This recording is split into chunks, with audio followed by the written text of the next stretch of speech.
महाराष्ट्रात प्रत्येकाला वाटतंय विजय थलपतींनी जशी जादू केली तशी महाराष्ट्रात पण होईल. मग आता काय, स्वतःच काही स्वयंघोषित दुसऱ्यावर टीका करून जगणारे आणि सरकारच्या सुपारीवर आयुष्य जगणारे आता विजय थलपती सोबत बरोबरी करायला लागले. त्यांचं असं म्हणणं आहे महाराष्ट्रातले आम्ही थलपती. अरे तुमच्या सतरंजा उचलण्यात आणि हुजरेगिरी करण्यातच तुमचं आयुष्य चाललं.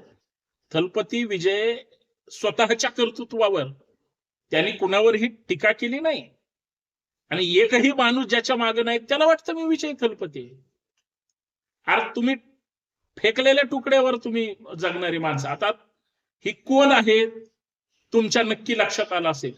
तुमचा जर राजकारणाचा अभ्यास असेल तर माझं प्रामाणिक मत आहे, ज्यांना ज्यांना महाराष्ट्रातले आम्ही थलपती आहेत की आम्ही जोसेफ विजयनी जसं तामिळनाडूत क्रांती केली, जोसेफ म्हणजे थलपती विजय, तसं महाराष्ट्रात आम्ही पण करू शकतो. मग ते स्वतःच त्या थलपती सोबत बरोबरी करायला लागले. अरे दीड दमडी चांदलो, तुम्ही सरकारच्या तुकड्यावर जर जगणारे असाल, त्यांनी तुम्हाला छू म्हणलं की तुम्ही पळणारे असाल आणि फक्त दुसऱ्याला करून, दुसऱ्याला म्हणजे जो इतर समाजासाठी भांडतोय, झटतोय, झगडतोय, तो त्याच्या कामात व्यस्त आहे, तुम्ही त्याच्यावर टीका करून स्वतःचं दुकान चालवतात. तुम्हाला थलपती विजय वाटतो.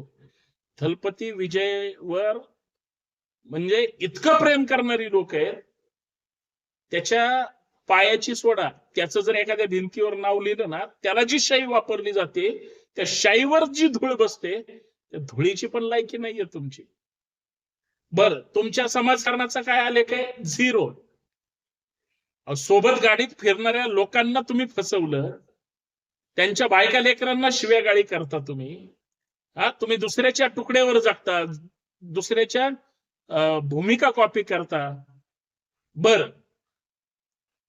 विजय थलपतींनी तामिळनाडूत राजकीय क्रांती केली, विधानसभेत उभं राहिला, 2 ठिकाणी निवडून आला. तुमची काय लायक आहे, तुम्ही विधानसभेला उभं राहिल्यानंतर तुम्हाला 1.5-2 लाख तर सोडा, 20,000 तर सोडा, 2,000 तर 200 तरी मतदान नीट पडलंय का?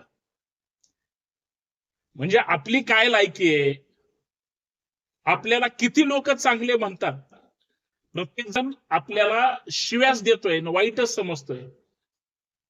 फक्त ते ज्यांचे मेंदू गुडघ्यात आहेत ते लोक तुमचं समर्थन करतात, तेही नागडं समर्थन, आणि सगळे म्हणजे बालिश दिशे.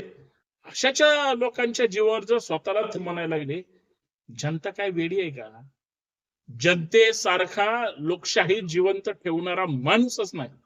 फक्त लोकांनी स्वतःचं मत विकलं नाही पाहिजे. तुम्ही एखाद्या नेत्यावर कितीही प्रामाणिकपणे प्रेम करा, त्या नेत्यावर कितीही विश्वास ठेवा, तो जर त्या पात्रतेस उतरला तरच लोक त्याच्यावर प्रेम करतात. ते थलपती विजयचा विषय निघाला म्हणून तो ज्यावेळेस प्रचाराला फिरायचा, ज्या रस्त्याने गाडीवर म्हणजे तो त्या रथामध्ये असायचा, तर मोबाईलवर लोक शूटिंग करताना डोळ्यातून पाणी काढायचे. का? आम्ही विजय थलपतीला स्वतः डोळ्यांनी पाहतोय. त्याला हात करायचे, त्याच्या अंगावर म्हणजे त्याला नमस्कार करायचे, त्याच्या अंगावर फुलं वगैरे फेकायची. ह्या लोकांचं प्रेम म्हणतात. अरे दीड दमडी, तुमची काय लागली रे?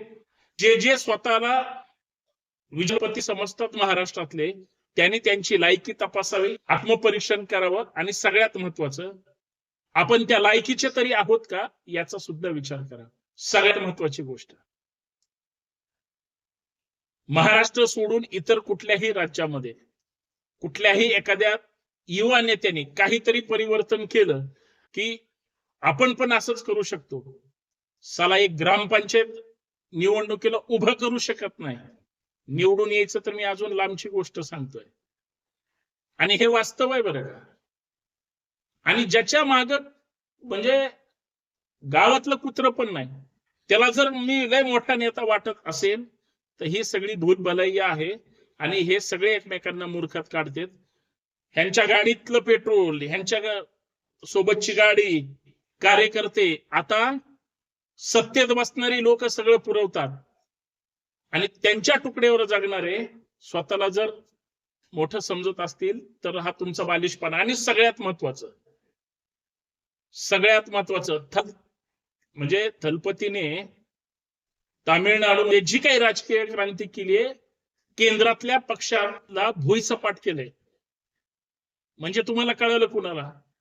आता त्याच्या सुपारी, त्या पक्षाच्या सुपारीवर महाराष्ट्रात जगणार आहे. पक्षाच्या सुपारीवर, मी पक्षाच्या लोकांबद्दल बोलत नाही, कारण त्यांची स्टँड त्यांचा पक्ष ठरवतो.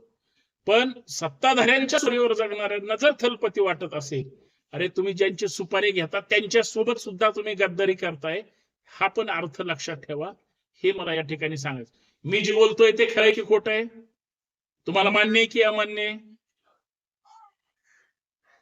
आणि जर तुम्हाला ही गोष्ट पटत असेल, जे बुडबड्यावर जातात आणि जे स्वतःला एकही कार्यकर्ता नसताना फार ग्रेट नेता स्वतःला समजून दुसऱ्याला तुच्छ लेखण्याचं काम करतात, त्यांनी आत्मपरीक्षण करावं आणि त्यांच्यापर्यंत हा व्हिडिओ पाठवावा. एवढीच एक दोन अपेक्षा माझ्या आहेत. धन्यवाद. जय शिवाय. जर कुणाला व्हिडिओमुळे मिरच्या झोंबल्या, वाईट वाटलं, राग आला, गेले उडत,